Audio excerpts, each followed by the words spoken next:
ulama were very wary of music because they understood how powerful music is and how seductive it is and the effects that it has on the soul. This actually goes back to the ancient Greeks, who Plato in the Republic, Socrates is the voice that he uses, but Plato in the Republic actually outlaws certain types of music in the Republic because they were so harmful to the soul. And ethos theory is the theory of the effect that music has. In fact, Al-Farabi, who wrote Kitab الموسيقى الكبير, the big book of music, which I have in my library, it's a huge book, very heavy. It's one of the earliest works, serious works on the science of music. Al-Farabi was known for being able to make people laugh, cry, become sleepy, or become excited based on maqams that he would play on the oud. He could literally make people cry. And this is well recorded. And this is what you find when people go to concerts. They get very agitated. They have to move. They don't know why, but they have to move. They can't stop moving because the music is having an effect on them. There's demonic effects that sounds have, and then there's angelic effects that sounds have. And so the ulama were very concerned about the demonic effects of sound.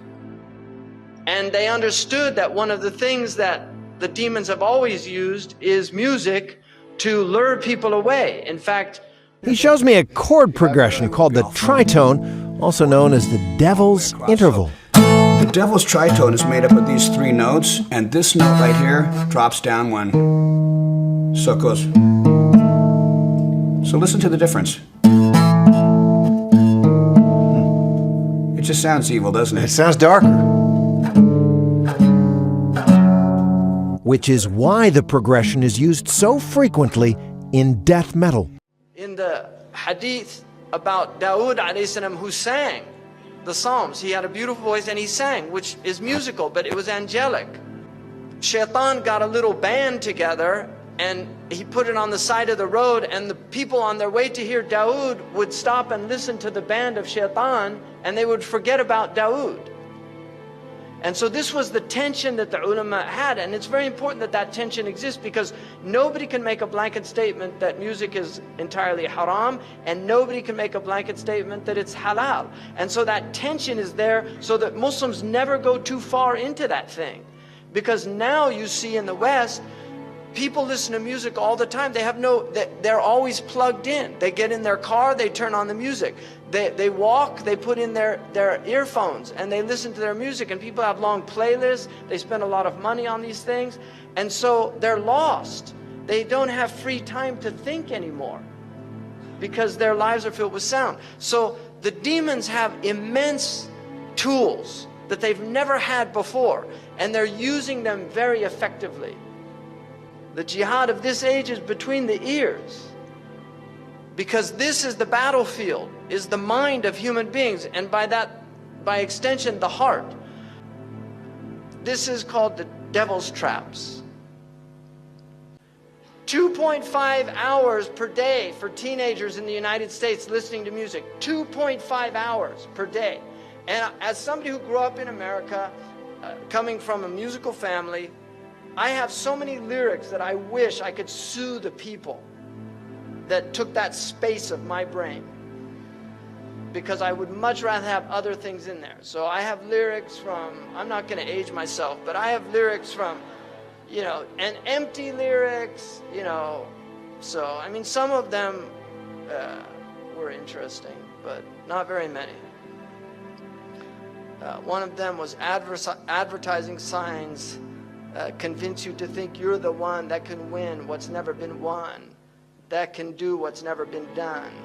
Meantime, life goes on outside all around you. So that's a useful little piece of lyric.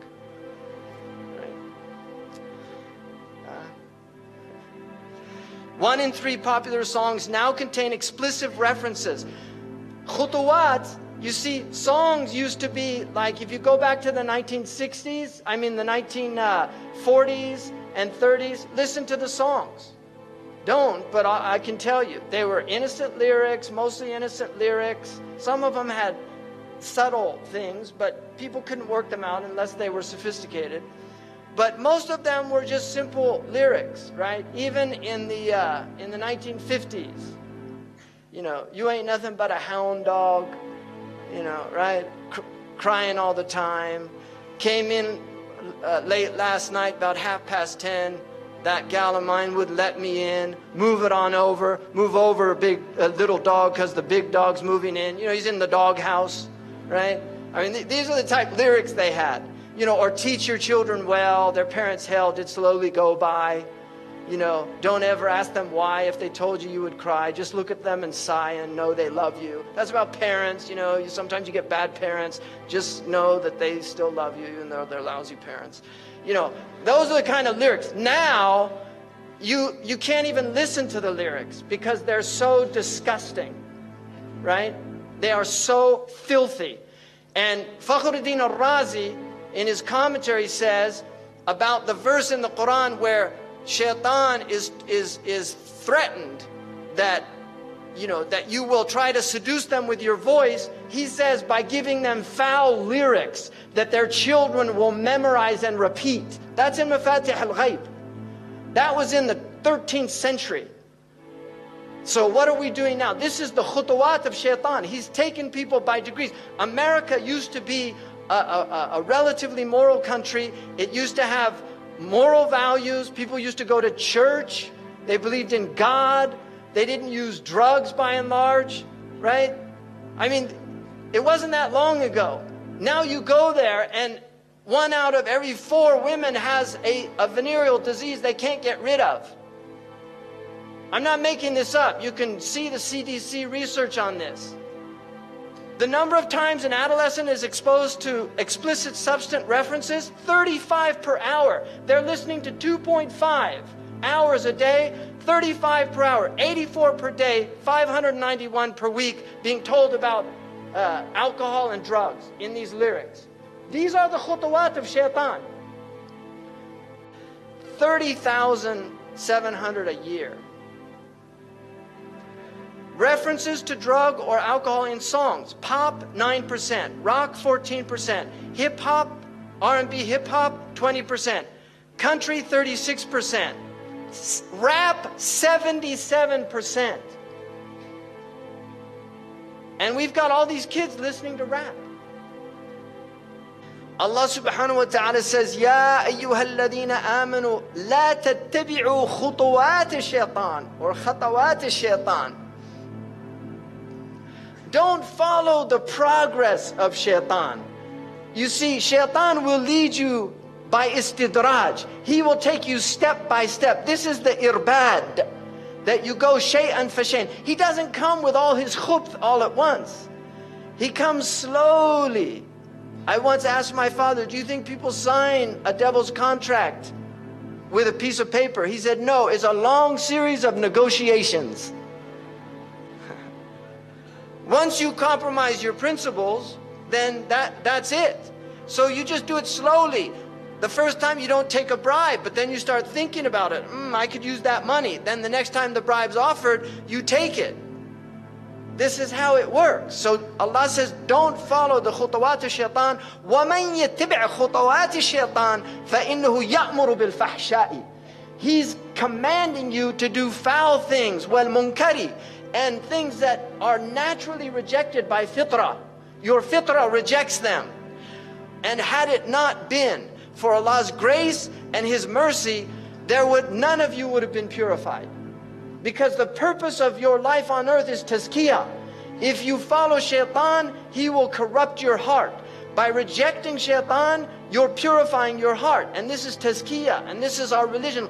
On that day, nothing will avail the human being, no benefit, except the one that comes with a pure heart, with a sound heart, with a wholesome heart. So this is what Shaitan wants to do, Allah does tazkiyah, purifies whom He pleases. Allah will purify those who struggle. So You have to do work. My mom was a Jehovah's Witness. I was brought up as a witness, and I revolted into the witchcraft because I hated going out and knocking on people's doors. Yes, witchcraft. As a teenager, Mustaine says, he cast 2 hexes.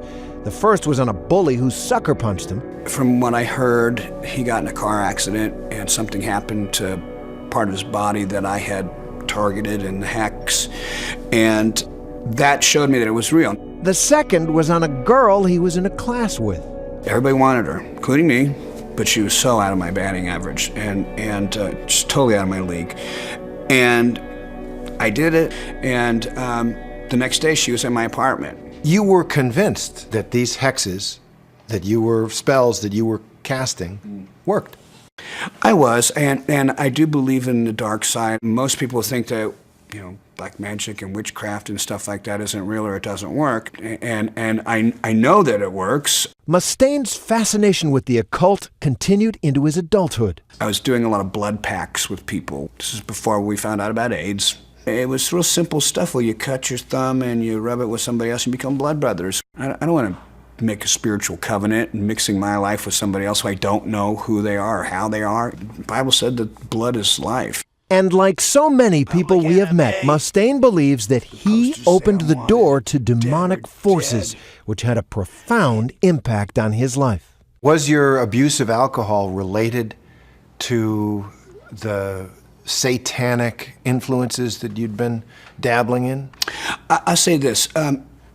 Every time I drank, I did not always do activities that were satanic, but any time I had been doing anything that was satanic, I had been drinking. So does that make sense? Yes, it does. There was a relationship then. Absolutely. And then you can see these signs. Why do they use these symbols? Now this man over here, LaVey, Anton LaVey, started the Church of Satan. He wrote a Satanic Bible, and he explained that symbol that they're all doing, that you saw on that Muslim graphic of the devil, that symbol, he said, was a curse symbol of devils. That's the way they put curses on people, right? And you've got people at rock concerts, they're all doing it, thinking it's cool. Marilyn Manson was a follower of Anton LaVey. He has tens of thousands of people go to his rock concerts. He has them openly denounce God. Openly. He says, I want you all to reject God tonight. And they all do it. So this is real stuff, people. He's very committed to this. He's a minister in the Church of Satan. And they use music. Because music is fitna, it's enticing, it sucks you in, you like it, it's enjoyable. This was a cover of the Beatles because John Lennon was heavily involved in magic. He was a follower of Aleister Crowley, who was a magician and has massive influence on Western civilization. He's one of these unknown influences. There they are doing these symbols, you see, and this is another symbol. Even though it means okay, it's actually a demonic symbol that represents 666.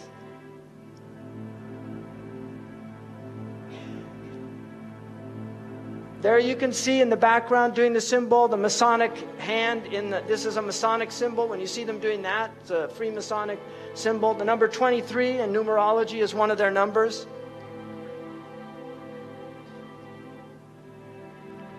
Now look at this young girl, mashallah. So wholesome, this Disney girl, right? Look at her, just wholesome Disney girl, country singer, right?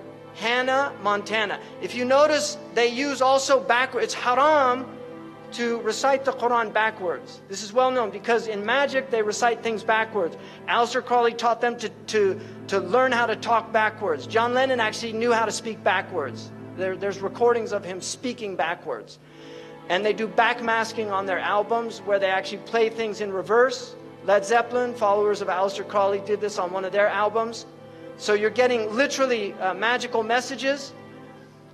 Hannah can be spelled either way, forward and backward. Hannah, right? Oprah What's her production company's name? Harpo. So when you see these backward things, you know you're dealing with people that are into this magic. Now here's Miley, right? I mean, it's unbelievable. And this with her little horn hair, right? What is this? She had millions of followers of little kids in America, and this is what she turned into. And if you look, you see, where did she get that? Kali, a demon from the Hindu tradition of destruction, because this is a destroyer of the innocence of youth. She has literally, she's possessed by Kali. And she couldn't stop putting her tongue out. She was even asked, why do you do that? She said, I feel compelled to do it. Because this is who's really moving things around, Kali, a demon. And we believe in demonic possession, people. One direction. Let's go crazy, crazy, crazy till we see the sun. I know we only met. I mean, look at this. I only know we only met, but let's pretend it's love. And never, never, never stop for anyone, meaning your parents or God. Whoa, whoa, whoa, whoa, whoa. That should be whoa, like slow down. But it's not. It's tonight, let's get some, okay? And most of you, I don't know if you have these idioms in Malay English, but in American English, that is a very clear idiom about, I don't think I need to say anything. So let's pretend it's love. In other words, it's lust, but let's pretend it's love and just get some. This is promoting free sexuality. And don't think that they put that Muslim in there by accident or because he was talented. They knew exactly what they were doing. Zayn Malik is a minion of these people. This is a simple fact and a reality. And I'll say it openly and publicly. This is being live streamed. People can make fun of me. They can laugh at me. They can think I'm crazy.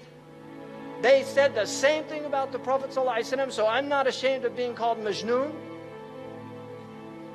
If they could say it about the best of creation, then who am I to reject that honorific title from the people it comes from?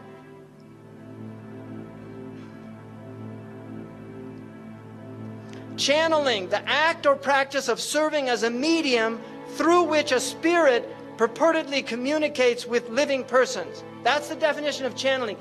A lot of these actors believe in channeling. So they actually invoke spirits.